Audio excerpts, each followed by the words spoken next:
You're good. Okay, we're going to call the Katuah Fire District Board of Water Commissioners meeting to order. March 24th, 5:45 p.m. Commissioners Hoppenstadt, Robinson, and Horsley in attendance. And we'll start by opening it up to see if there's any public comment. Okay, hearing none, and we do have a pretty full agenda tonight. Let's move on to minutes. And I did send Jen a brief update on one of the minutes that I'll read into the record here in a second, and then I'll ask for other edits if there are any. But my edit was a replacement paragraph, and I don't have the date here. Can you remind me what the date is, Jen? That's the February 24th minutes. Thank you. This is in response to a question from Carol Zeiss.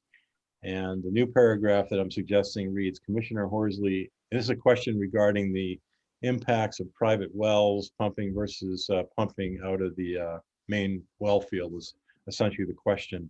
My proposed response is, Commissioner Horsley indicated that the impacts of a private well are very different from pumping at the main well field. Individual private wells distribute the stress on the aquifer and away from the Little River and wetlands. Secondly, the individual irrigation wells can serve to recapture nitrogen in the groundwater and recycle it onto lawns as a partial replacement for the addition of new fertilizers. So that is my proposed addition, but I'll see if there are any, if there's a motion with or without, hopefully with that amendment to approve.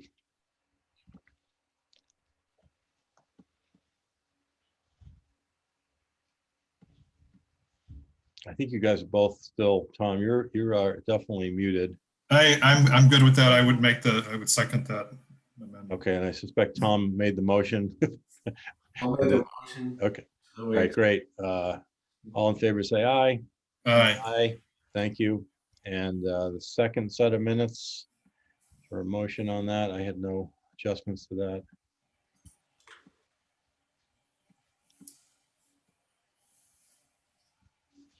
And that's for the budget meeting, the 3:11 minutes. Have you guys had a chance to read those? Yeah, that's, oh, I'm sorry. I make a motion to approve those minutes. I'll second it. All in favor say aye. Aye. Aye. Excellent. Thank you for getting those taken care of. We're up to date, which is always nice. And the next thing we have on the agenda is the water quality report and superintendent's report. If you want to kind of do one in tandem or both Sure. in tandem, go ahead, Chris. No problem. We had all samples for bacteria came back clear and clean.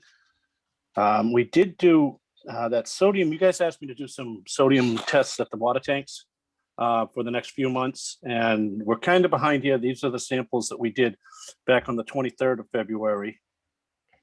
Excuse me, we didn't do them then. That's when we got the results. So these are February's results.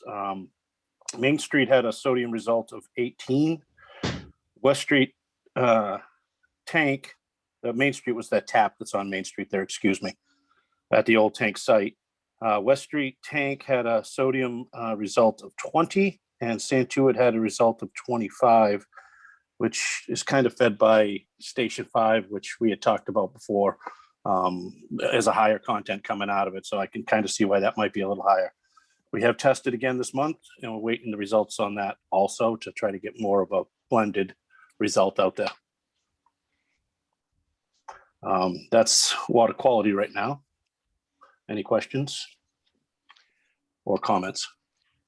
No, I guess my only thought, Chris, is I think we do want to refocus on this sodium issue. And one thought I have, and I'd open it up to the other commissioners, would be we should try to revisit this maybe towards the end of the summer, early fall. I think one thing we talked about last time was possibly approaching the development, the two developments up in that area, which we thought might be, one of the major sources of the salt there. And I don't think, I never got a chance to do that. And now we're kind of past the salting season, so it's a little moot, but I think it's something maybe we could revisit and end of the summer, early fall. I think it'd be worth knocking on their door and seeing if we could at least start a discussion. So Jen, if you could, I don't know, that would be my suggestion. And if so, we can put it in our calendar, if we have a calendar. Maybe try to get it for discussion and towards maybe a September meeting or something, unless people have other thoughts. Just to let you know, I did reach out to one of the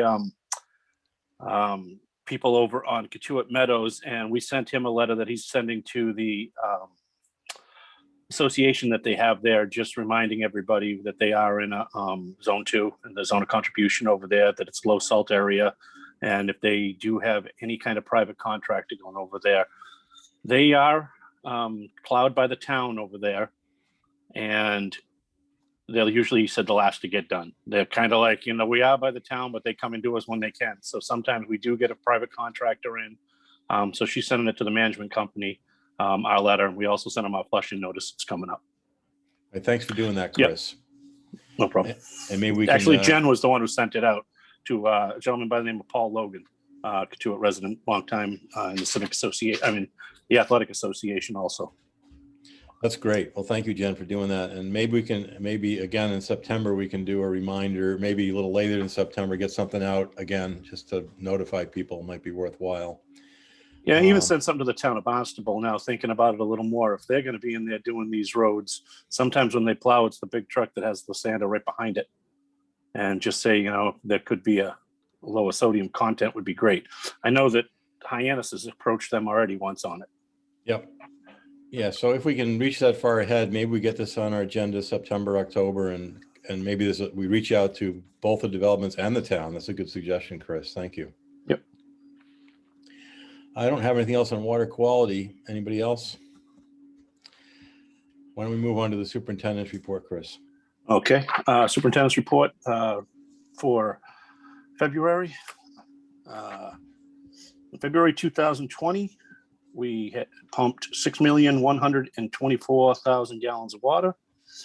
In February of 2021, we pumped 6,353,000 gallons of water, for an increase of 229,000 gallons of water. Little note on this, we had our master meters calibrated at the end of January there, and we ended up finding about 15 million gallons of water that was pumped that we didn't pump, that was saying that we were pumped. The meters were off.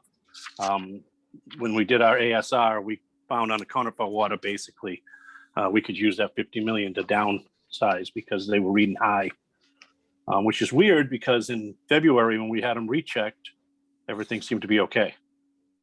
So looks like that usage that we were doing that was getting higher and higher and higher throughout the year, we can downgrade about 15 million of it as to water that was never pumped. Well, I'm kind of talking about that, getting down into a little bit of the notes. At the same time, Jen had a discussion with the office manager over in COM, and we were about 22% higher pumping this year than last year. And COM came out and said they proactively reached out to their highest water users with big irrigation systems and all, and asked them to be very cautious because it was a very dry season, to please not pump water, to try to go down. But they said it seemed to make them pump more water over there. So they were about 24% of an increase from the year before also. So any questions on the pumpage there at all? Chris, do you have any knowledge of these of the meters being sensitive to any particular conditions like cold weather? I don't, and it's strange because I've never seen them really off that much.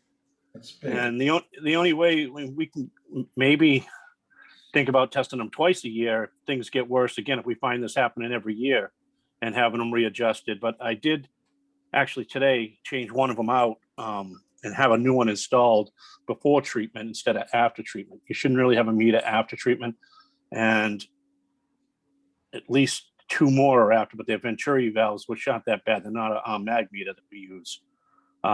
So we took a mag meter from a pit and we moved it actually inside, and we're repiping as today was the day they were putting it in. We still haven't got it plugged in. We'll be offline for a little while with it, but we're hoping something like that will help even, so that it doesn't guck it up and everything. With the lime coming into it and the chlorine, you know, wrecks everything. It's a powerful, so. But I think if we keep our eye on it, if we notice it happening every year, we could possibly go into have them calibrated twice a year instead and go from there. And then if I could just clarify that 15 million gallons is a weighted average or blended rate. Like there was some stations that was off like 1.07 and some that were off 1.01. So we kind of took the usage at that station over the course of the 12 months, applied the highest rate to December, thinking that the meter was at its worst calibration point in December, and then backed that off by a percentage each month going backwards. So it's the best we could do to estimate the usage. Okay. Interesting. All right, no more discussion on those. I'll go right into the general discussion there. We did have one new service put in February and one replacement service, both at the same location, the old Harborview Motel on Main Street. They put a service into the garage out front and they replaced the 2-inch line that was going into the large building on the water. We did complete the leak detection, really finding no leaks at all, except for a few hydrants that were leaking by a tiny bit that just needed to be tightened down a little bit. Our cybersecurity, I was hoping to give you the prices for our firewall and extra added security put on our Win 911 today, but the contractors having trouble with their vendors. They thought they wanted us to have a backup computer also. So he was having trouble getting everything together to give us two prices at once. And I talked to him yesterday, and I just talked to him about an hour ago, and he said that everything would not be here today as he had promised. He apologizes, but it will be here definitely by next meeting, if not before. And I said, well, get it to me as quick as possible because we want to get it on there as quick as possible. We are going to start flushing on April 6th. JR is taking that upon himself to jump out there and do it again. He did a great job last year out there. Matt will be kicking in there back and forth, helping him out, but JR's been heading it up for the last couple of years. We did, as I said, the master meter calibrations you had there. And the last thing I have on here is after our meeting on the 11th, I think it was, when I got my review, one of the things you guys asked us to do was give you a little bit of information on classes that are coming up and people taking them. Well, since that meeting, we've had about maybe 6 to 7 classes people signed up for. Everything from tomorrow, JR and I are going to be taking Friday, a PFAS class. Back in April, Matt and I are going to be taking the iron and manganese class. Jen and Matt are going to be taking a customer complaint and class, I believe it is. And I believe Matt's going to be taking a lead and copper, and JR tomorrow morning is taking a flushing class. So, and I think he signed up today to take the backflow prevention in July because everything was filled up for the next few months local. You would have had to go to New Jersey or New York if you wanted to take it any quicker. So everybody's going ahead and going and trying to get out there and get as many classes as they can. So Chris, anyways, thanks for that update. That's great to hear. And Tom, you had recommended that, and that's pretty good quick response. So thanks for doing that, Chris. I'm willing to bet Jen could teach the class on customer complaints. Not sure she really needs to take that, but I'm actually really interested. It's how to talk to customers about dirty water complaints, as well as, you know, address some of these things with PFAS and PFOA and what you should say and shouldn't say, and with the media and that kind of thing. So I'm looking forward to it.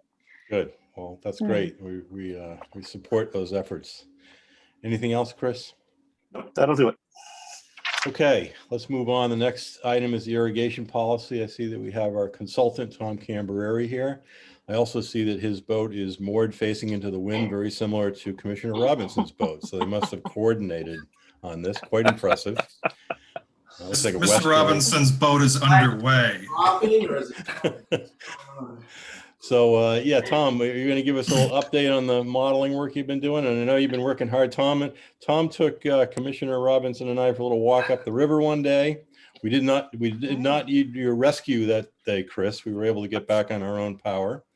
But we've been out there looking, and I know Tom's been hard at work here, so we're looking forward to his update. And Jen, please remind me when we complete this item, we need to talk about the possible extension of the moratorium. Yes. So go ahead, Tom. It's all yours. If you want to screen your share, other way around. Sorry, I think you can do that. Let me make you a shareable host. Okay, Let's see. very good. I'd like to say my boat is anchored in Cape Hogue, but I was going to guess that. host disabled participant sharing. It's coming. All I am right, you now are the now also a host. All right, let me pick the right one. I also took a Zoom class this week.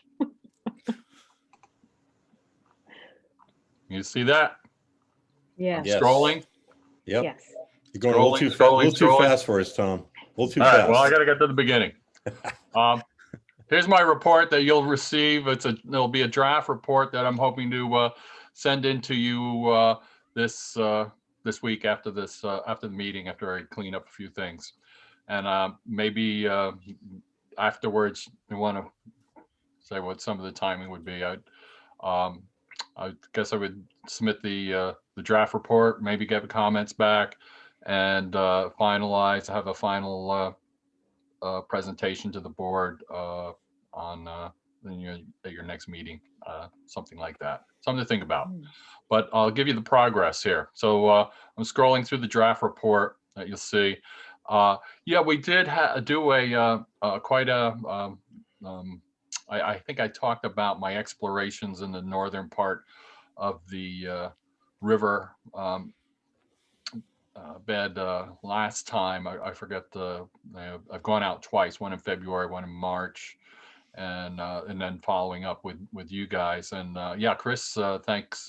He did help me out there after I walked from Lovell's Pond all the way down to Sampson's Mill through quite a thicket of brush and briars and all that, trying to find this stream bed and the water in it. And I finally found flowing water, I think, at the end of that day, at crossing in a very little small rivulet across the power line. And so that kind of brings up the whole issue of war, about just the observations, and I think some of this information was apparent on Facebook, on a Facebook page in the area. And so yeah, we have seen flow out of the river. It's dry now. What's going on? And so just a little bit of background is to compare where we are now with water levels. And this is part of the report. And this shows kind of where we are now in an observation well in the town of Barnstable near the high school. It's pretty relevant and close to the area here in Katuitt.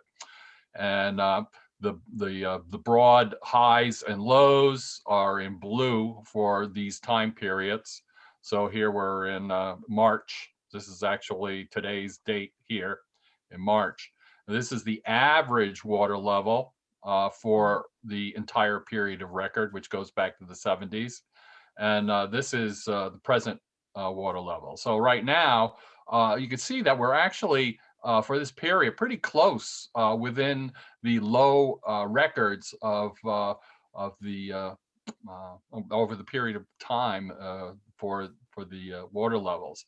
And then you only have to go back to last January here, when we were kind of at the high levels through this whole period, because we had really high levels before this drought hit. And here's the drought. And this is quite a remarkable straight line decline that we had all the way coming down. So the level, the difference here in this is about 4 feet. And so that can make all the difference in the types of flows and things that we see at the Little River, because given that where its bed is located very close to the water table, dependent on what time of year it is. So Hey, Tom, I'm sorry.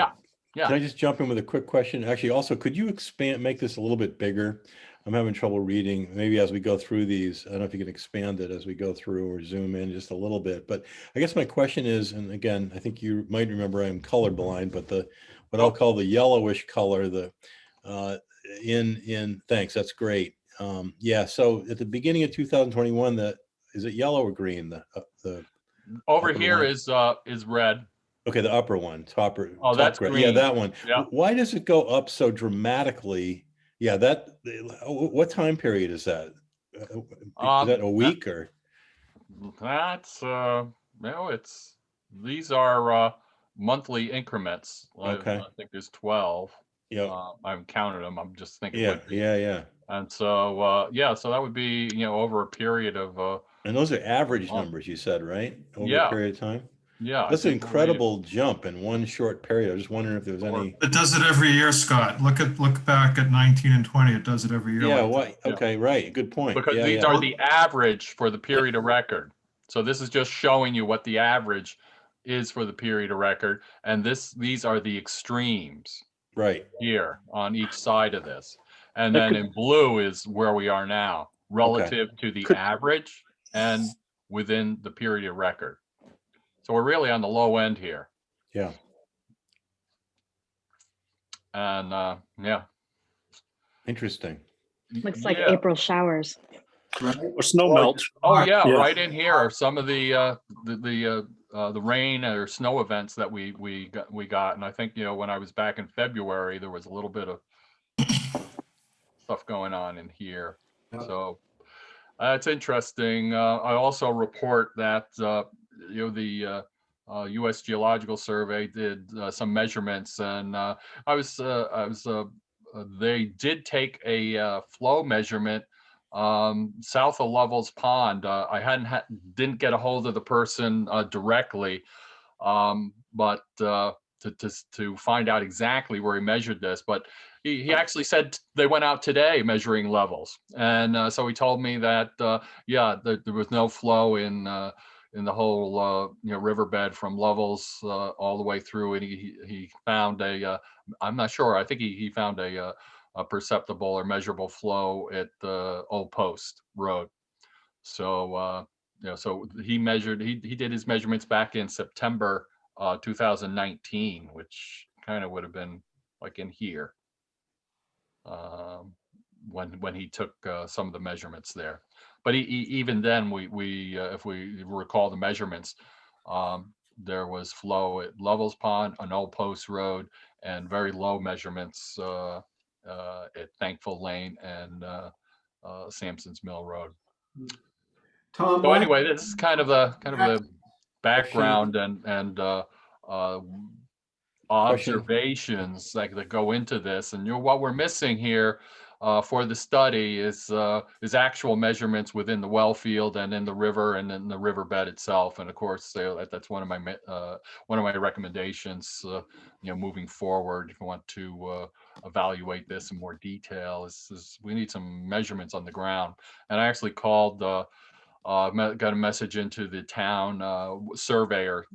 He's looking into the availability of benchmarks in the area. So if he comes back with some benchmarks at Lovell's Pond, Sampson's Mill Road, or whatever, and then we can figure out what the next step might be. We have a question from Commissioner Happenstadt.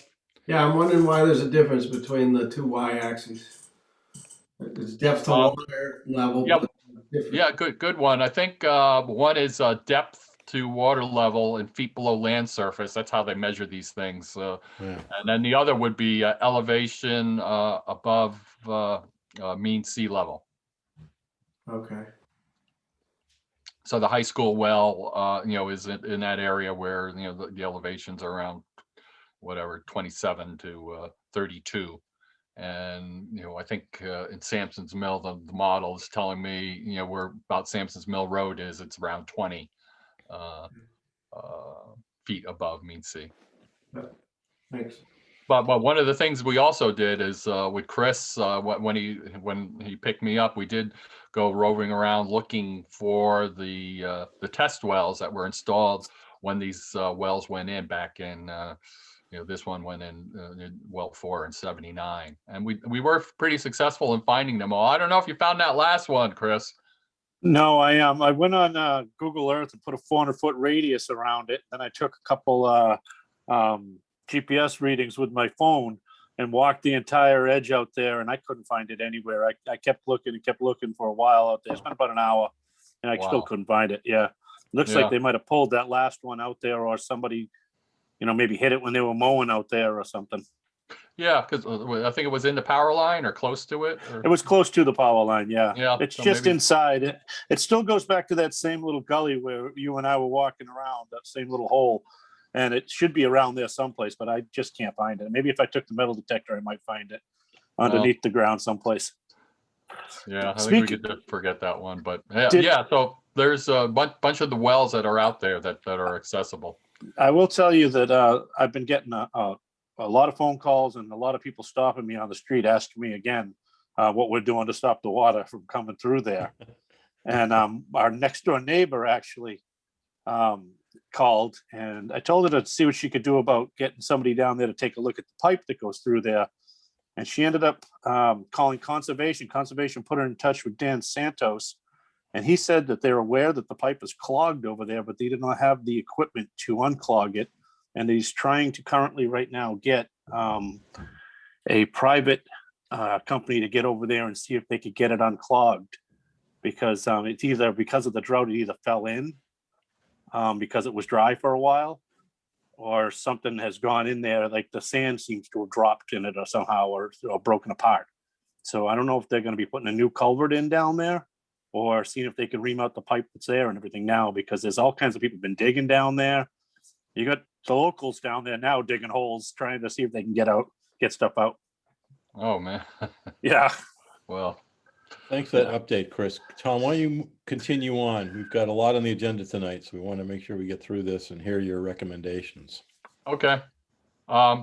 Anyway, so here's information about the well field that we have. So this is all information. A lot of this I covered earlier, so I'll just screen through it. You've seen that before. Monthly pumping at each of the individual wells. We got well 5 at 30%, the others at 20%, and well 3 at 10. So that's and then we get down to the summer months. These are the summer months pumping.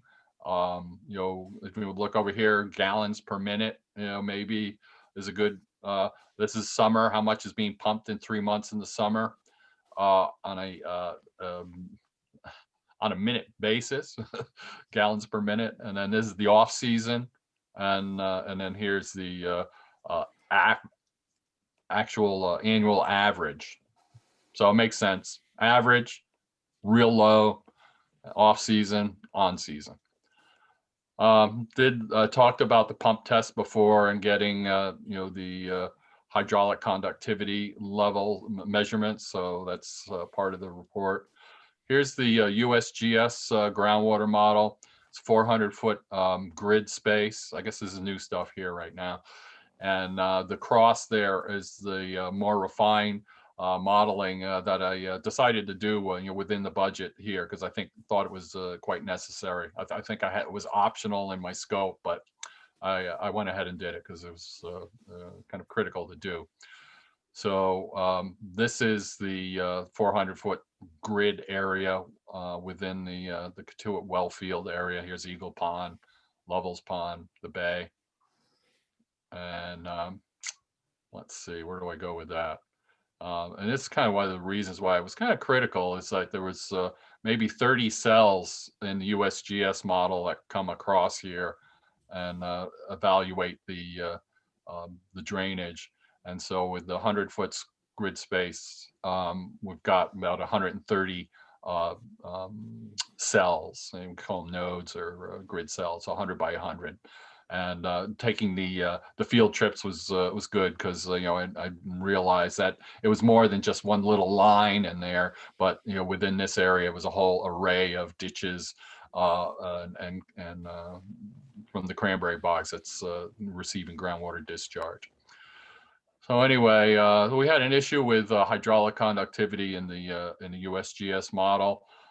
They really didn't have any data down here, and they did this thing called estimating spatially the hydraulic conductivity using a Kriging device and a Kriging approach. And so this is like really low ridge of hydraulic conductivity that they put in here. And from the pump test, I was able to say, well, the hydraulic conductivity is really higher. So I put the higher hydraulic conductivity in the study area to better represent what's going on. And here's Eagle Pond just for reference. And here's some of the results. And this is, I have this thing here. I'm just going to put that over here. Oops, that's still my report here. So this is the average conditions, average annual pumping conditions. So steady state conditions, remember, in this model. So whatever I put in, it means that I'm simulating the pumping as it's going on 24/7. So it's a correct thing to do to use average annual pumping, because that says, well, this is the amount you would pump average 24/7 throughout the year. And this is the approach they use for calibrating these steady state models. So one thing I really like about this software is it's really good graphics. And so you saw the nodes before, and now, Scott, you're going to be a little, I don't know, challenged here, but there's colors within the grids. I can see those. Thank you. Okay. For the most part, generally, yeah. I didn't mean to call you out. But No, that's all right. That's fine. you mentioned. Thank you. No, yeah, no problem. So, Some colors I can see. I can see these. oh, great. So you can see that there's no discharge under these average conditions. The way I have this model set up from Lovell's Pond to 28, and that the amount of discharge that's happening, begins just basically at Route 28, and it's about maybe 400 cubic feet per day. And that the other thing you see is that the amount of flow increases the further down gradient you go. Not greatly through the whole area through Sampson's Mill, but it does increase, up to maybe from 400 to between 12 and 800 cubic feet per day. And then the highest rates are down near the old post road. They're at about 3,800 cubic feet per day.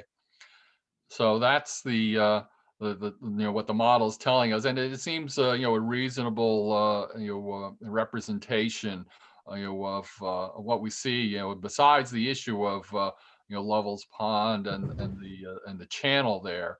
And that's why I'm very curious to talk to the USGS fellow and see what's going on in there. There's a couple things with the bed specifications that have to do with estimating the conductance of the bed and the aquifer, and also the elevation of the bed.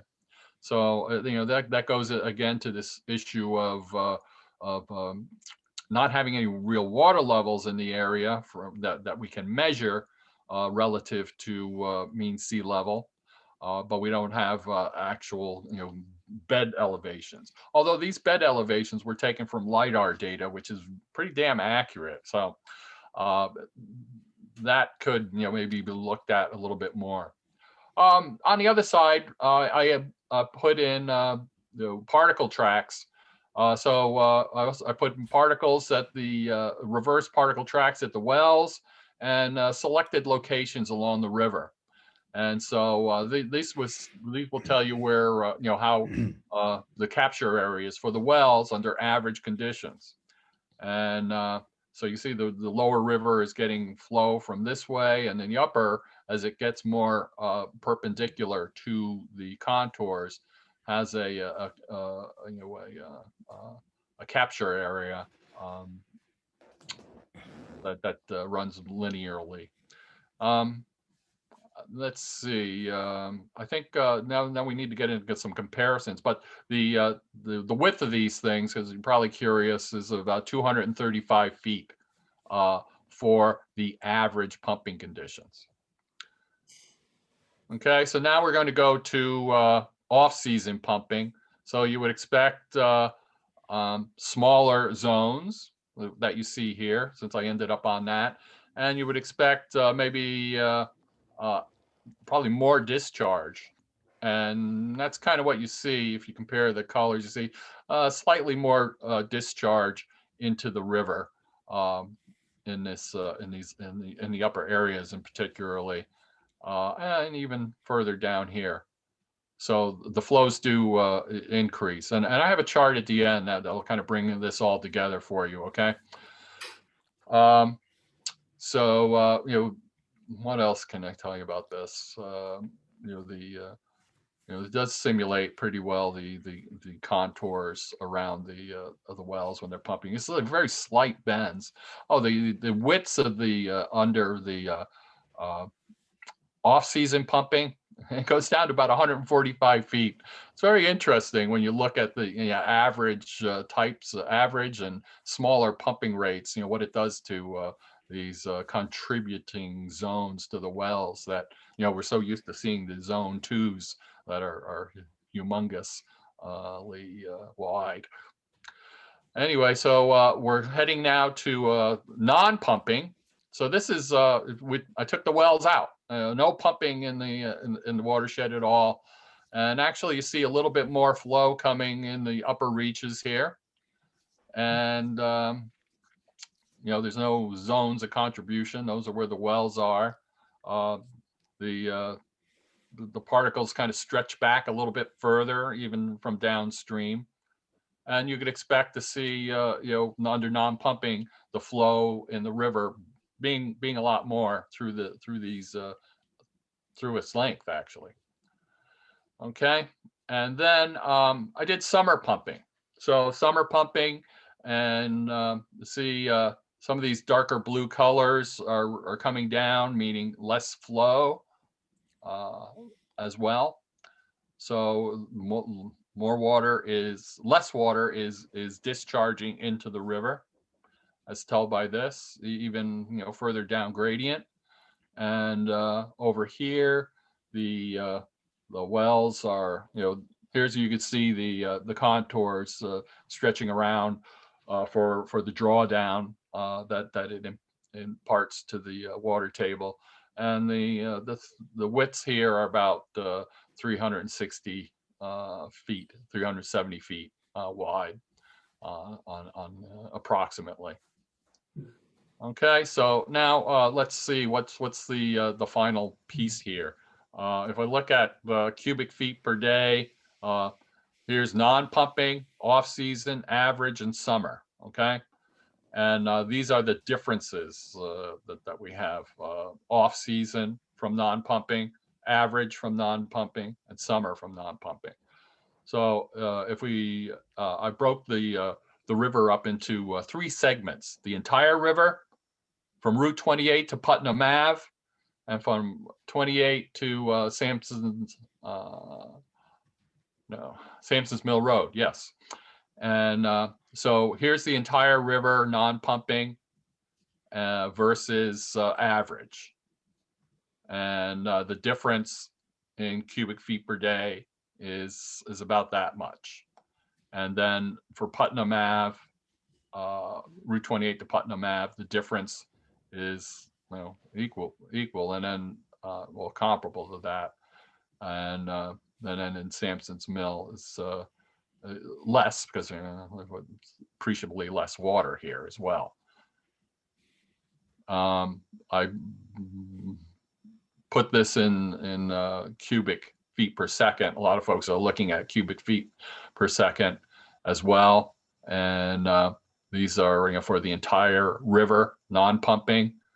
This would be the off-season, low amount of pumping. This is the average amount of pumping. Here's the entire river, the average amount of pumping, and then summer. And these are the differences. And then just to break it all down, here are the the percent decrease from non-pumping. So the off-season pumping and the winter pumping is about 4% less flow in the river. Average pumping to non-pumping is about 7% of the less flow to the river. And this is summer pumping to non-pumping, 13%. The other interesting thing is that that's the entire river here, but the amount of decrease is appreciably more in these other up gradient segments. Just let's look at 28 to Sampson's Mill. For the average pumping condition, the difference is 18% less flow into the drain cells representing the river than the non-pumping condition. And then the summer is of course sky high. And then so I'll just also emphasize again that these are steady state conditions. The average one is probably close to what you can expect, but this summer one, this means summer pumping rates 24/7 all year long. So it's really an extreme case out there. I even hate to show it, but it's what we have now, and so it's a kind of it's a very much a qualitative representation of a higher pumping rate, and essentially qualitatively you would expect a higher pumping rate would have greater drawdown of the water table. And going back to this is like the issue is, and you could see how the water is flowing to these wells. The water is not coming from the river to the well, so we're not drawing this down from the river. But what happens is that you're basically having it has an effect of an overall lowering of the water table that has an effect, at least mathematically in the model, that has less water flowing into these drain cells. So the drain cells, their characteristics in the model are same from one simulation to the next, and so relatively, we're seeing these results that kind of make sense, and so both quantitatively, this probably has the best kind of representation of what's going on. The other thing is that walking the beds and all that, there's a lot going on with the bed elevations within Little River as well. So we don't know, in some cases it seems, geez, the river bed is increasing in that. And geez, I wish I was around these parts forever and had some kind of memory of what flows in the Little River were like. But that's where I am at this point with the results, and I'm just kind of putting the finishing touches on it. And we'll be submitting this draft report hopefully by the end of the week. And Tom, can you thank- show that paragraph underneath? That looks like an interesting paragraph. Oh. Right there. All right, so the color key shows each drain No, cell. the first sentence, except the non-pumping scenario, none of the simulations show groundwater flow into the drain cells of the upper river. Yes. Do you mean upper river meaning below 28 or above 28? Yeah, above 28. Oh, okay. So we're just ignoring that whole area. Yeah. So that that's kind of this whole area that we're kind of Yep, I get it. we don't know about. And what does the flow of the pipe do? Is is the pipe the source of water in here? But there was and that's why I'm anxious to talk to colleague, friend at the USGS about what he saw here, what exactly he measured. Tom, if we could go back to your final table there, I did have one question and maybe a follow-up question. You had mentioned these are worst case, and you almost hate to present them because of the fact that the way it simulates, it's year-round steady state. But I guess I wanted to ask, isn't it true that the system, or let me ask the question a different way. How long do you think it takes for the system to come to equilibrium? Meaning you make this assumption of pumping at this rate, steady state 24/7. But wouldn't it be, how long do you think it becomes, after you're pumping at that rate, becomes the steady state? And really what I'm getting at is maybe this is not such a bad representation because it probably does come to steady state in a lot less than a year. Is that right? Well, it would have, well, let's say, I don't know, I know if we do zone 2 pumping for 180 days, it reaches a kind of a steady state situation.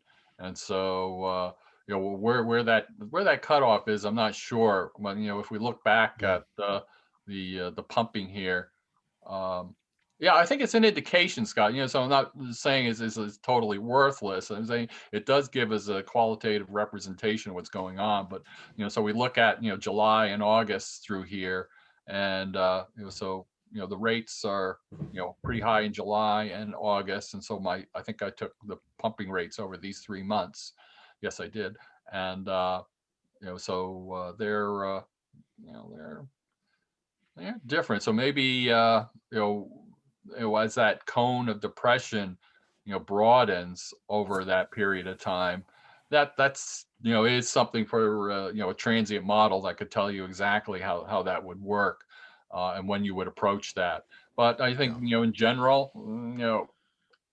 I'm not sure how it would reflect the change in flow into the river kind of thing. Well, Corey, I guess the second question, I guess, again, if you can go to the last table, can we, from the results of the work you've done, making all, which looks like pretty good work to me, you've taken the USGS model and refined it with not only local hydraulic connectivity data, but a lot closer grid spacing. So my guess is this is the best we got, and it's probably better than the USGS model.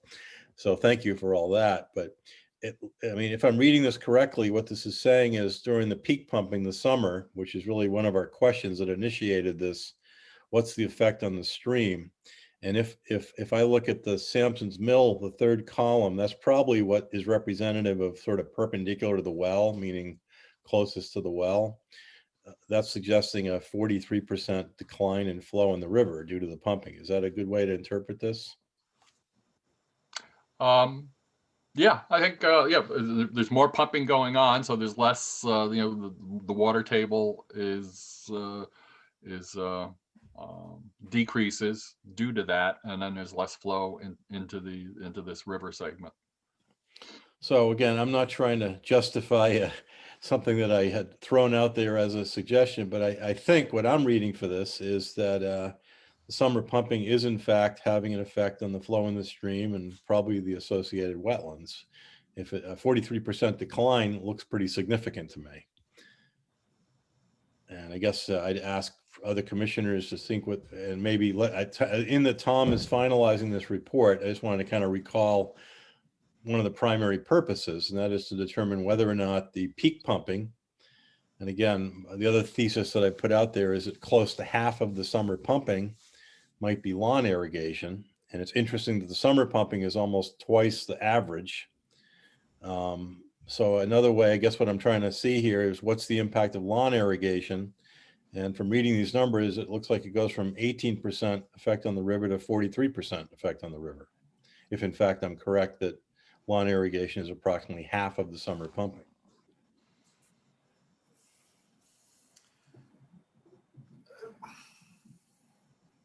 Makes sense to me. I mean, it's partly a comment, but partly a question. Is that a fair way to interpret this? Yeah, I think so. I think I would caution you about using that number of 43. It's it looks like, basically double that, the percent Yeah. decrease. So for a period of time. And so that's, again, what the model is showing us, and what's happening, on the ground is another thing. So, Yep, yep. this very, qualitative, especially in regards to, not having, measurements out there and that. But, it's about as best that, like I said, it's probably best you can get at Best this point. available information, right? Yeah.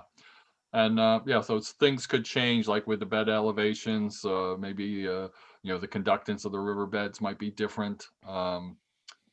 That's So I some of guess the I would things. ask the commissioners at this point, and we don't have to answer this meeting, because I think Tom's going to come back next month to give us our final. But what we should start thinking about is, what are we going to do with this relative to the irrigation policy? Does this mean this supports that we should be considering some way of controlling those withdrawals? And if so, how far do we go? Because if you remember during the workshop, one of the questions that was asked that is, how far back, how much of a reduction are we looking for? How far back do we want to take this? And I replied saying, I don't know at this point until we get some work done. So we have some work done here. As Tom's saying, it's not perfect. It will never be perfect, I don't think.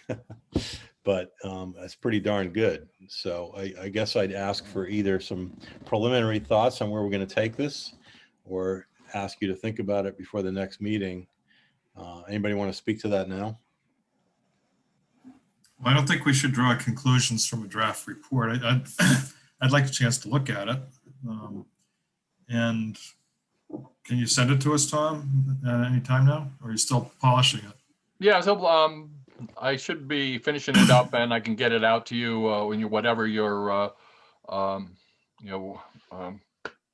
method for dispersing it would be. I could send it to each of you individually, and Can you send it Chris. to Chris next week, Tom, Yeah. as a draft, and then let us go through the draft? We might be able to put some question marks next to something that needs more explanation or something. I think that's a good idea. And undoubtedly, you'll make some grammar edits as well, Commissioner Robinson. Been known to do that on occasion. Yeah.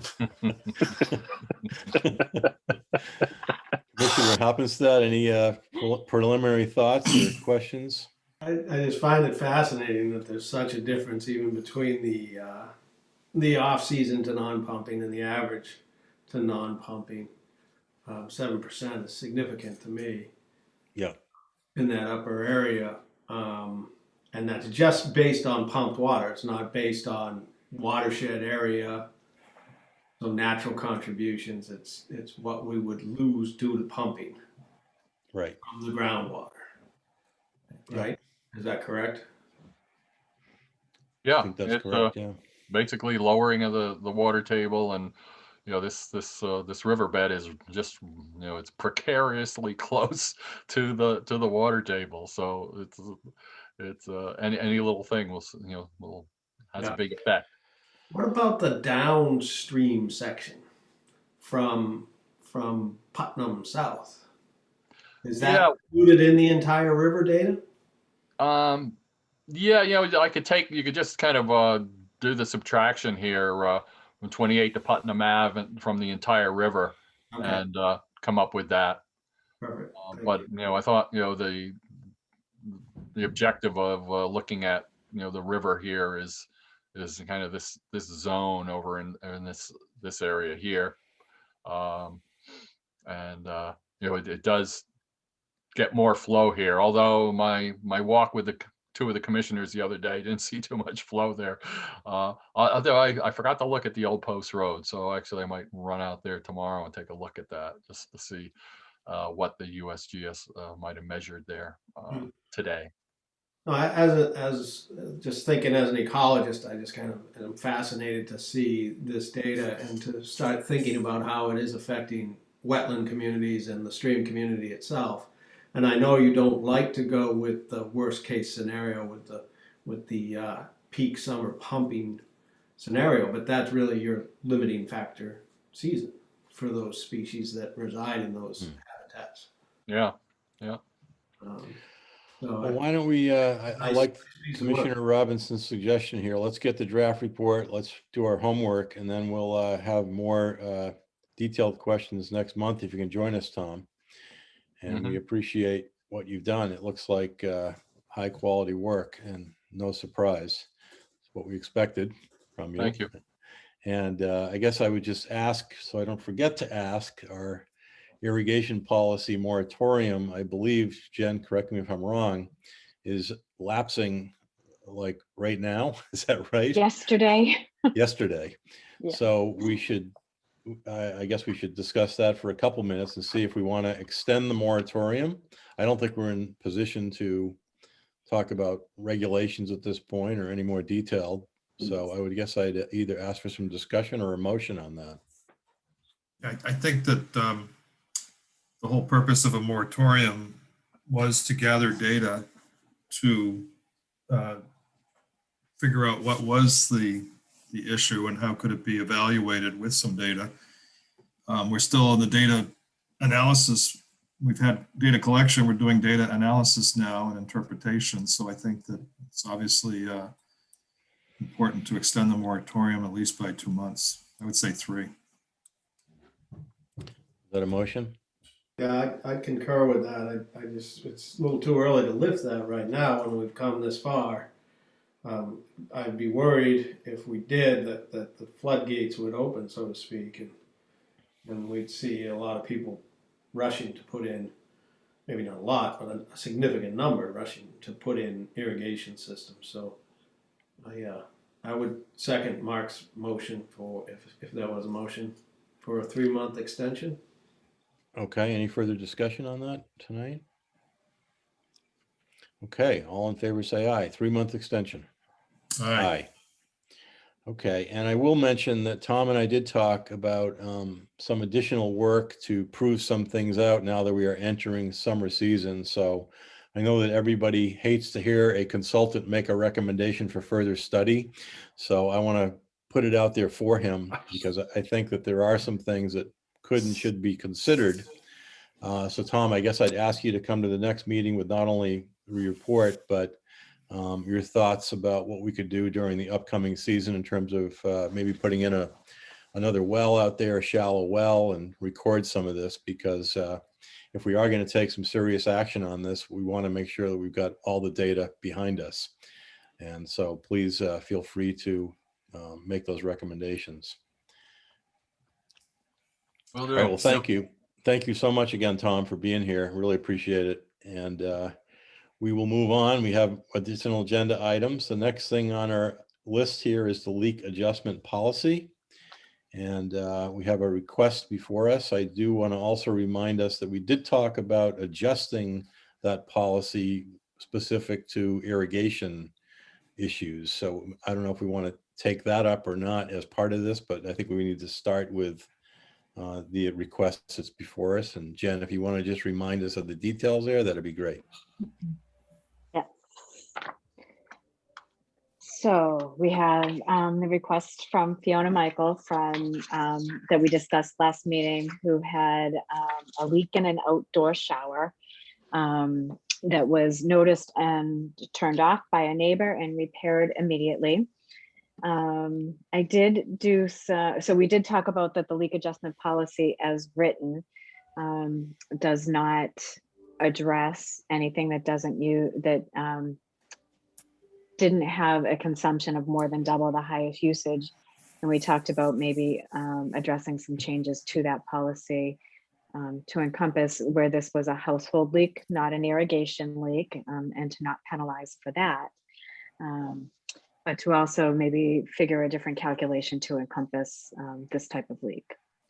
So after our last meeting, I sent you all kind of a recalculation. My thought at the time was using an average of the 5 years prior usage to use that as the base rate and apply anything over that usage with the leak adjustment rate. So I sent you those calculations for your consideration. All right, thank you, Jen. I see we have Fiona Michael with us tonight. Thank you for being here. So I guess I'd ask if you'd like to make any comments at this point before I ask the commissioners for discussion on this. Sure. Well, first, I just want to say Jen has been fantastic. I don't think she needs to take any other classes in I agree.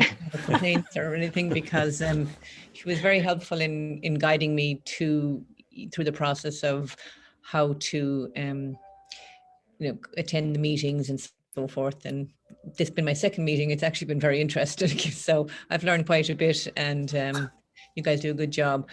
I was just doing the math on, as you know, this is a summer home for us. We live up in Milton, and the leak was found when we were taking our kids back to school in Ireland, and I think we were in the house for about 81 days.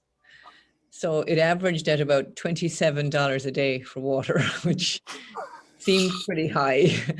I contacted Jen the other day because we actually got a penalty on it. I know we had talked at the last meeting about holding it aside, but for some reason that didn't happen and the penalty kicked in. But I think Jen was taking care of that. Yeah. Hopefully. So I guess, for us, we were pretty shocked. It wasn't in our budget because, we plan for these things pretty carefully, and we're just kind of, after COVID and been out of work for quite a number of months, we're trying to get back on track. And this just came as a kind of a shocker to us because we were just not expecting it. We're not big consumers of irrigation or anything. As I said, we're just there for summer months, and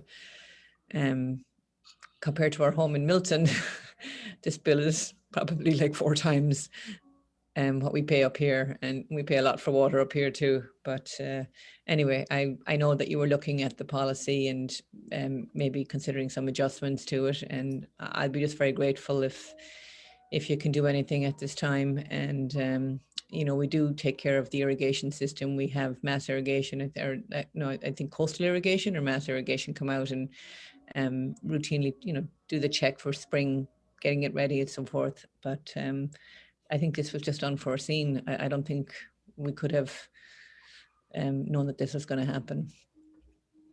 Thank you. Commissioners? Mr. Chairman, I would like to thank Jen. She immediately jumped on this issue that we identified last meeting of the irony of somebody that, was strictly having a bad water day as opposed to the irrigation system problem.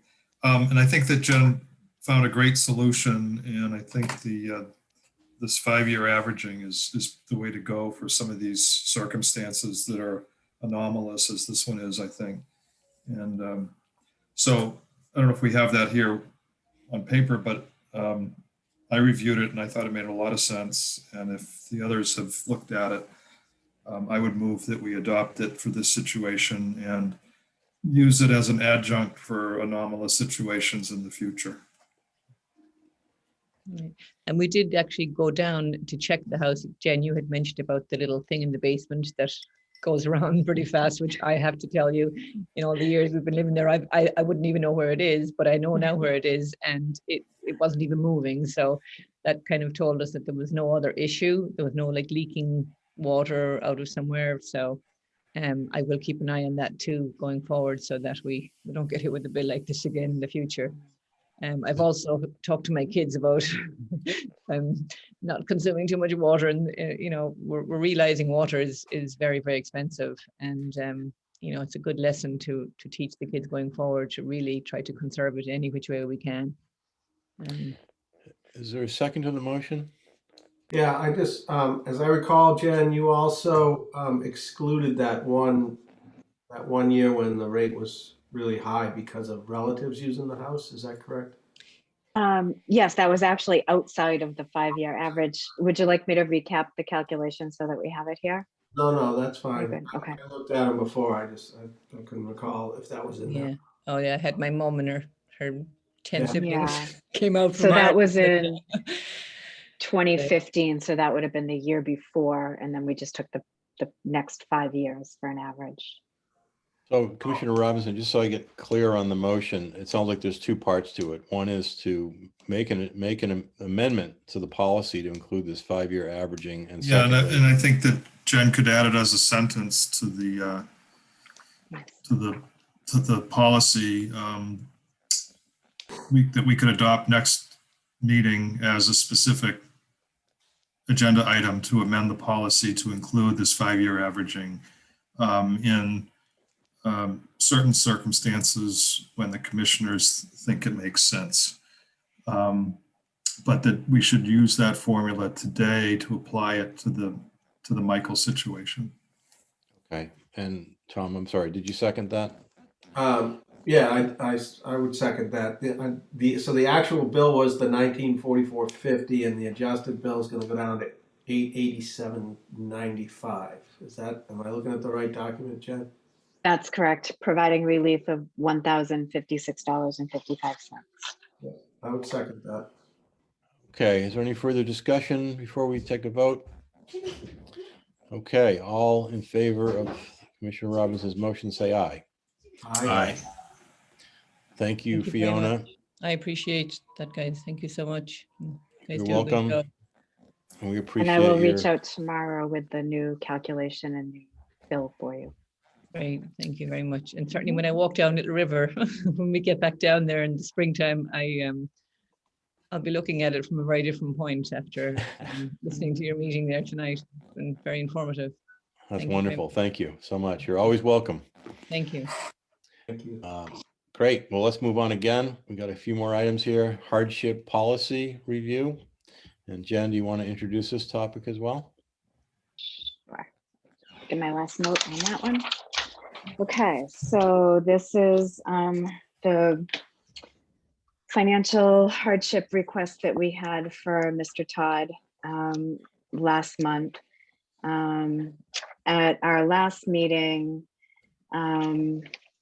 Mark had sent, just prior to the meeting, some different considerations that we may want to consider writing into that policy, of like what billing period it should pertain to, the 6-month billing period only, no discount on basic use fee or meter fee, that they can't be using the public water supply for in-ground irrigation or in-ground pools, has to be an owner occupied residence, not for an investment property, and that they would have to reapply after each 6-month period.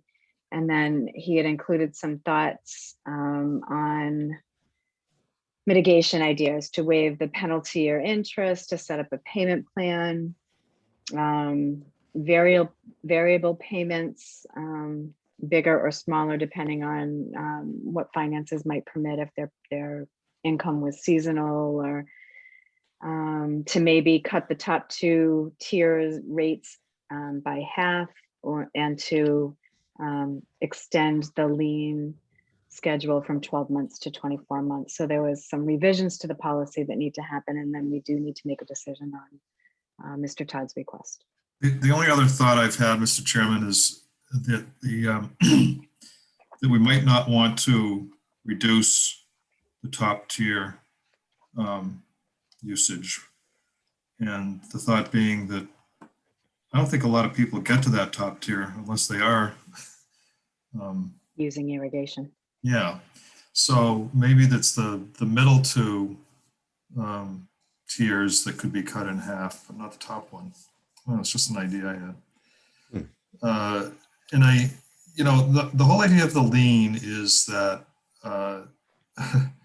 theoretically the department will collect at some point in the future. And the penalties and interests have to do with the fact that that's money that there's an opportunity cost to the department of not having that money available to use to pay for current expenses that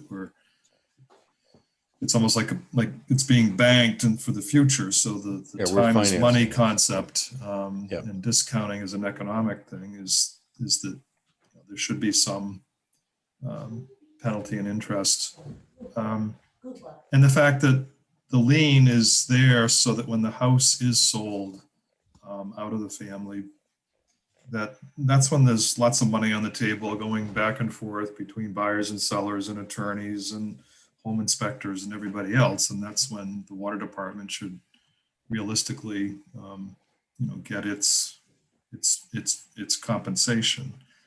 And I don't think we should abandon that principle. I think there should be a lien. I just think that if there are people that are in an extreme circumstance, particularly in an economic emergency that we've been in, as opposed to people who, you know, have other chronic issues with paying, that we could, you know, we could provide some relief. We did raise these rates a lot. It's was bound to be a burden on some people that were not used to it. And they might be people that maybe pay a water bill, but maybe they don't pay taxes. Maybe they're a renter or something like that. But you know, the water bill is being passed on to them. In any case, I think that we've got some really good concepts here to use, and I'm not married to any one of them, but I do think that the top tier should not be reduced. Well, Those are my appreciate thoughts. all the work you've done on this. And it's really been good work, and I think And I think know, it's also a policy that, you know, we can,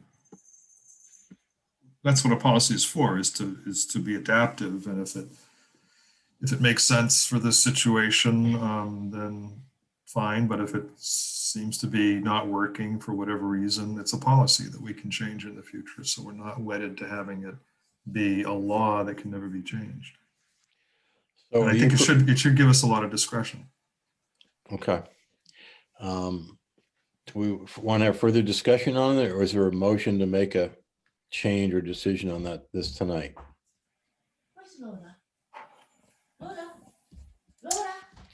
Oh, I think we should ask for some public comment. I was hoping that this would be the meeting that we could. Sure. I don't see Okay. much public, but Well, Carol's here. Any thoughts on this, Carol? Or any other public I don't see? I actually don't have a comment on it yet. I That's would fine. need to think, I would need to think about it a little bit more. so I think that what I like to do is, if we're not getting public comment, Scott, that I'll come up with a final version next month that we could vote Okay, on. that's fine. That's fine. Again, appreciate all your work on it. It's been really thorough, and I think you know, all your thoughts are very thoughtful. So yeah, let's take it up, put it on the agenda for next month. We can make a decision then, unless Commissioner Hoppenstad, if you have any comments now, certainly open to that. I like the policy as written. I like what's in the meat of the document, the policy document. In terms of the notes below for eligibility, I'm in favor of everything there. But the mitigation ideas, I don't know. A little more confusing to me. Like, all right, give them some relief if they're having a hardship, and they can prove that they've got some hardship, financial hardship due to income or lack thereof. But I don't know why we would cut tier rates. I don't know, unless is that what we would be doing to provide them relief? Yeah, maybe we could ask Jen to show what effect having the rates in the middle tier would have on this one situation that we have before us, anonymous situation at this point. But and see if that makes any sense or any difference, or if it's just marginal. Maybe it's marginal. I don't know. And then I can also run that tomorrow. lean, I'm a little confused on that too. Why we would move a schedule from a 12 months to a 24 months? How that would give somebody relief? Well, it might, you know, so that we don't want to. Relief. We don't want to get liens on immediately. I think that, you know, it's not a good thing to have your extra lien on your house. And it, you know, I don't know if it affects credit ratings. It might, I suppose, but so I don't, you know, a 2-year wait as opposed to a 1-year wait. Maybe if somebody gets back in their feet in the second year and can start paying it off. I don't know. It's just something that, looking at all these different variables, if you're going to have a hardship policy, you need to have the ability, the discretion to try some of these things to see if it meets their circumstances. But let's just see if if it doesn't make much difference cutting the tiered rate in the middle portions, then let's not bother with that. Okay. I mean, we already give people the flexibility of payment plans, and it's just sort of an office practice. It's not really a policy. Is that correct, Jen? That's correct. So we would be instituting that as a policy, which would be useful to people to see it, you know, on the website. That they said, oh, well, I didn't know I could work with Jen to figure this out. Maybe I will call her and she'll give me good customer service.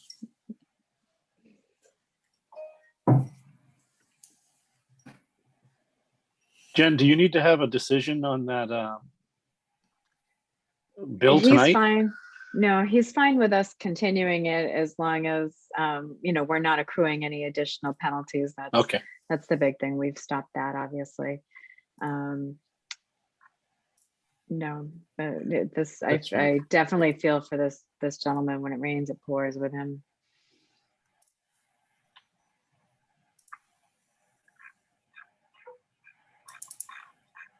But I will run those calculations and send it out tomorrow so that you can see what the difference is. Okay, we have two additional items on the agenda here, both updates from Commissioner Hoppenstadt. So let's start with the Policy Advisory Committee update. Tom, please. Okay, so that's the CIP. Jen, I don't see that, did you attach that? Should be the last 2 pages in that Yeah. packet. That was the draft that you had sent me. Had a little bit of heartburn with some of the wording on here. And one of the things I was told by the treasurer was something we don't have to worry about. Let's see, but I can't see my comments on here. Did you not receive any of the comments that I had made to this? So I got, let me see if I can pull it up on my email any differently, but when I printed it, this is how it printed. I do see, like, underneath the capital budget shall comprise expenditures of $10,000 or more. There's 3 items. There's a question mark at the end of that sentence. While all projects require voter approval, any project funded by debt requires a 2/3 majority vote by question mark. So I don't know if that was, you had put that question in there, if Ray had, or, That was Ray. okay. Yeah. My concern was that I just wanted to make sure that it didn't tie our hands at all in the budgeting process, or to have to go for emergency funding through our fund, our dedicated fund, and that we could, in fact, you know, the budget was flexible, or the projections were flexible enough so that we could reprioritize any given year and add and subtract things that we put into the 5-year plan. Ray seemed to think we could do that, but it was contingent upon the Prudential Committee's approval. And that was something that I didn't know if we wanted to buy into that. So I kind of would like to hear from Chris on that. This whole policy here, you know, it kind of seems redundant to me as to what we already do. We're supposed to have a 5-year plan given to everybody every year, and it's supposed to be followed up. These are things that I kind of already do with Ray. You know, some things do go on a little longer than they should. But I don't keep any funds around to for a rainy day or anything like that. I have plans for them usually, and it sometimes, as you guys know, to finish a project out takes forever sometimes. But I guess what you're saying is, if you want to be able to go to a meeting with a project, are you saying that he's saying it can only be done with the Prudential's okay? Yeah, there was a sentence in here that said that they had to, the Prudential Committee had to concur with any change to the policy. Is that the number 3 here? Let's see. Oh, that's the April. I guess, you know, you guys can go to the meeting. You don't need, you get recommendations every year. If it's recommended by the Prudential Committee or not, and you can go whether it is or not. I mean, some people do really want to hear that it is, but we have gone before thinking that it wasn't going to be 2 town meetings. And it was actually, when we did show up, they did recommend it at the, ultimately they did. Yeah, yeah. So it's up in the one of the top paragraphs.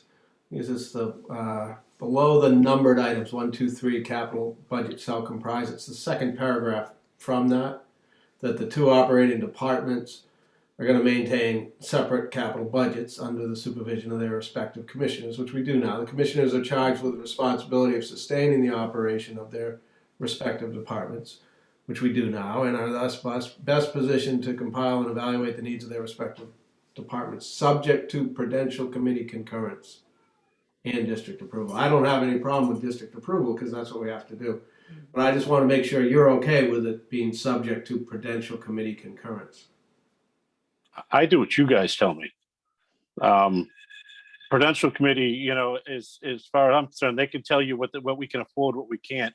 I'll do whatever you guys ask, because you guys are my boss, and I believe that. So should we ask that to be struck? That it just be. I would like to hear what the reasoning. I'm sorry. I would like to hear what the reasoning is for that, why it's in there, and the reasoning behind it, basically. Yeah.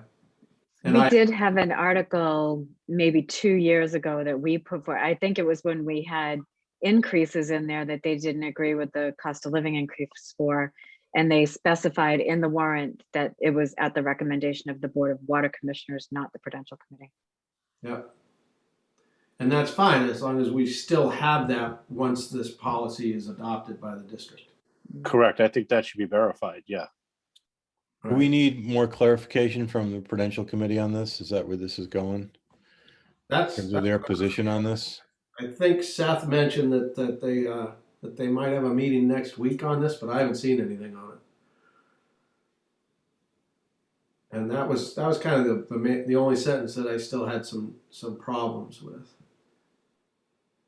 Well, what's the pleasure of the commissioners here? Do we want to reach out to them with a specific question? Do we want to attend that meeting? What's the recommended action here? I think the action would be that we recommend they strike subject to Prudential Committee concurrence, and just keep it to Prudential Committee concurrence in that paragraph and say subject to district approval.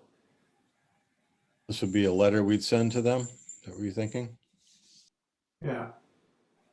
And we could send it to the policy committee, or I can just bring it to the policy committee. We don't need a letter on this. I can just bring it to the policy committee meeting and say, look, we just don't like that statement because we're not sure what it means. Why don't I think that makes sense, Tom? Why don't we do that and see where that goes? See if we can clarify this and get their agreement on this. I don't know that we need to do any more than that. I think that's a good solution. Perfect. Commissioner Robinson, any further? Yeah, no, I agree. I mean, I think it is the will of the voters that decides this. You know, I always think about the towns and how towns have finance committees that make recommendations on all the different articles going to town meeting. And sometimes the voters like their recommendations, and sometimes they, you know, make their own opinions. And so I think it's good to have that similar process, making sure that it's, you know, there aren't vetoes unless it's by the voters itself. Do you think, Mark, being our expert in this area of wordsmithing, does the subject to Prudential Committee concurrence, does that get in the way? That's still a veto power, isn't it? That's what I'm wondering. And that's what they don't have now. Okay, so I think just deleting it, right? Yeah, I think that would work for us, unless they want to clarify it somehow. Why don't we try that, Tom, see if they're willing to go along with that, and if not, we'll take it up again next month. Okay. Okay, and elementary school, give us an update on that, please, Commissioner Hoppenstadt? Civic Association meeting tomorrow night.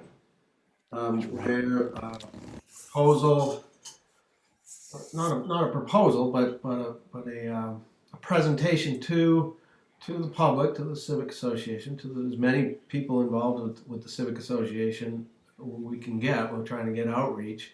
We'll hear what the committee has done, why the committee was put together, and then we'll need to take it to district meeting eventually. But there's not much for me to update at this point. It's the same things that we've talked about right along here. It's the need to preserve and protect that well. And after hearing Tom Cambereri's presentation today, it kind of makes that well even more important to me, and the property as well, for a potential another source for a well, right? Yeah. And that was something that came up during the early irrigation policy discussions, was why don't we look to install a new well somewhere so we're not impacting some of those natural systems as much.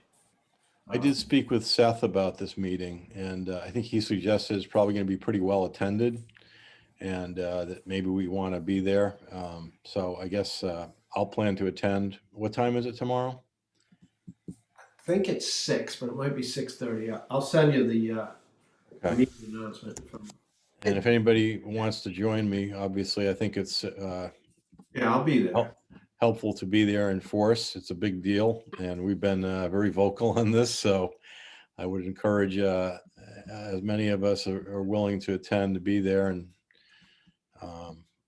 Yeah, I have a personal commitment tomorrow night, but okay.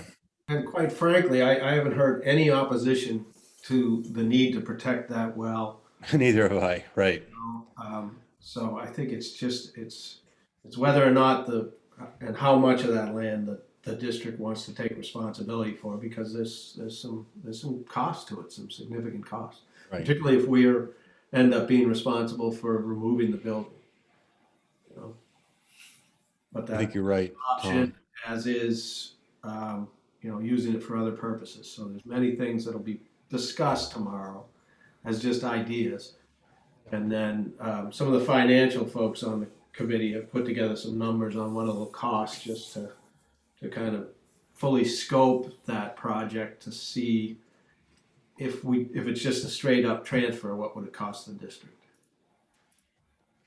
So. Okay, great. Well, thanks for the update. And like I said, I'll attend tomorrow. I think you're right. We don't need to make a case. It's pretty clear. We've said it a number of times. Our message is very clear, and I haven't heard any opposition either.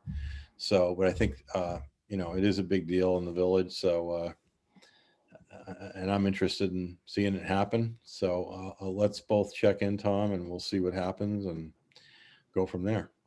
Great. The Zoom meeting is definitely at 6 o'clock, and it will be recorded. So hopefully more people will watch it who can't make it tomorrow. There's a lot of meetings tomorrow. Thank you, Carol. Thanks, Carol. Okay, well, that completes our agenda. Are there any new business that we need to bring? Chris? Yeah, just kind of thinking as I'm going here, just a little quick update. Friday will be the deadline for our new hire. We have got probably about 15 different applications in there now. And just wanted to keep you guys updated on that. We'll be starting to do interviews, we're going to review them a little as they come in and everything, but Friday will be the deadline. So by hopefully in the next, we'll be doing interviews and getting going from there. And the other thing was, you did never mention on the agenda, there was a thing about, let's see, some proposal for the intern that you wanted to mention. Yeah. Okay. I think I mentioned it before, and this came up on the budget quickly. And I'll speak to it in more detail. I don't think we need to spend much time on it tonight, but I do think, thanks for reminding me, Chris, I do think that if we are going to move ahead with some sort of a policy or regulation, we're going to need some help getting the system together. I'm thinking of an inventory And Jen, you've already mentioned that you've kind of started a little bit of a database on what we do know. And that'll be useful about who has irrigation systems and who has wells and whatnot. So I'll, and I have spoken to some people at Tufts University that might have an intern. I guess I just ask if either of the other commissioners or anybody in attendance has thoughts and ideas on how we might find somebody. Although that might be a little premature because, we're not sure when we're doing this, but certainly that's what I'm planning for in case contingent on the commissioners adopting some kind of a policy over the next few months. So we do have a budget item in there, which we passed, which is great. I don't know that we need to say any more about that unless people have questions at this point or further comments. Yeah, just It did remember just that it's really hard for interns to get housing unless you're local. Good point. And I was just going to add that I did include the latest version of the irrigation policy proposal that I had, as well as some of the thoughts we had about what that position would be responsible for. I included those in this packet. So as we hear more from Tom Cambereri, get a final report, decide what you want to do with the policy. That was my last jumping point. So that's there for your review. Okay, thank you, Jen.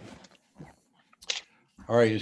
Mr. Chairman, Yes. I have a couple thoughts. One, Please. I think it's great that Chris got 15 applicants. That's much more Yeah. than I would expect, and I think that's great. I don't know if you need any help, Chris, vetting any resumes or anything that we can do for you on that, or you used to handling it yourself, probably.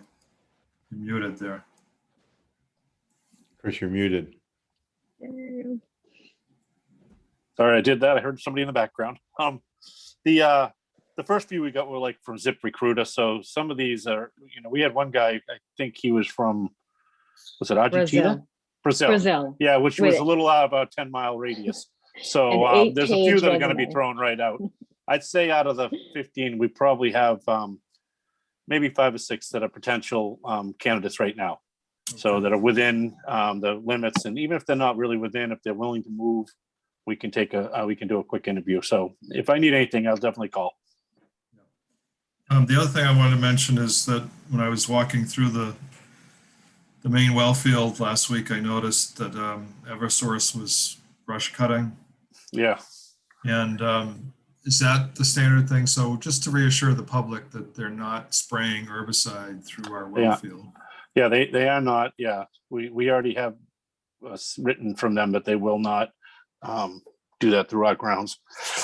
Excuse me. And if you look in there too, I actually did clean what I could out of the discarded animal waste that gets in that blue barrel at the end.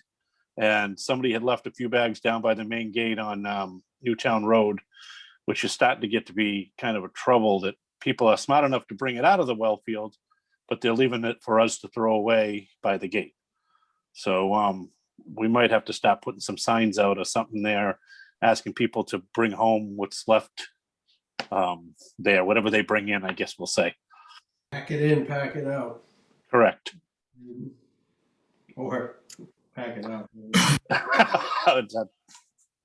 And Chris, did you ever look at that one spot on the coming up from Sampson's Mill Road from the last house where we could just dump one more boulder? I think we could really cut out that one spot where people can still get in.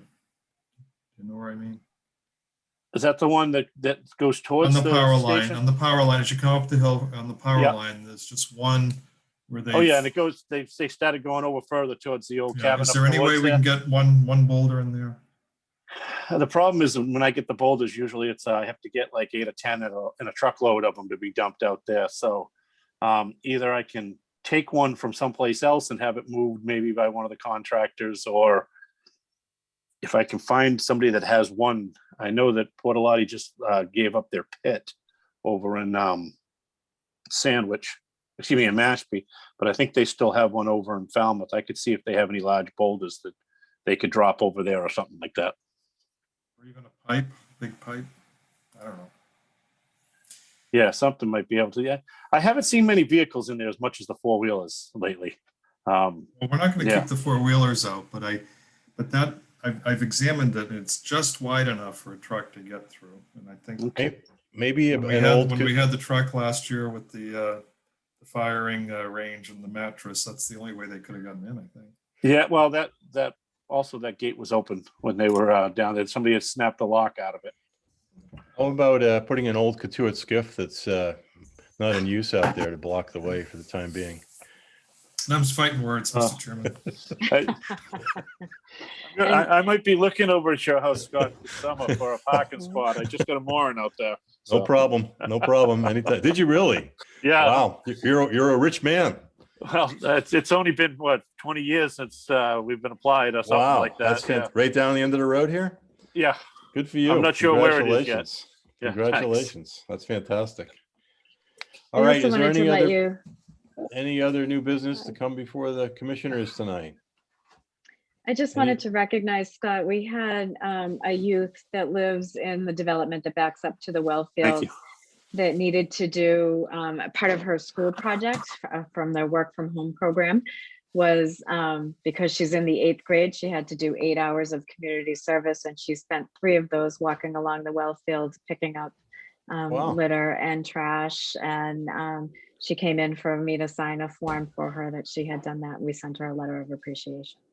Just We wanted to did let you send a know we letter did of that. appreciation. We That's did. what I was going to suggest. That's great. Yeah. Thank you. Yeah, For, and actually Matt found her out there and got the garbage bag so she didn't have to carry it all the way home and brought it back for her to help her out. So it was real nice of him to see that too. Matt, do you have anything you want to add tonight? We appreciate your attending. Any thoughts? Things going well? You guys are doing an excellent job. Well, you make us look good, so we appreciate it. That's all we can try and do. We're all team here. All right. Well, thank you again for being here. Appreciate it. problem. And Carol, any final thoughts or comments from you while you're here? Our public, our designated public. I always have thoughts, but I'm not making any comments. All right. Well, that's fair. That's fair. The meeting's gone long enough. Yes, it has. I will entertain a motion for adjournment. Next meeting date. Oh, thank you, Jen. Thank you, Jen. Yep.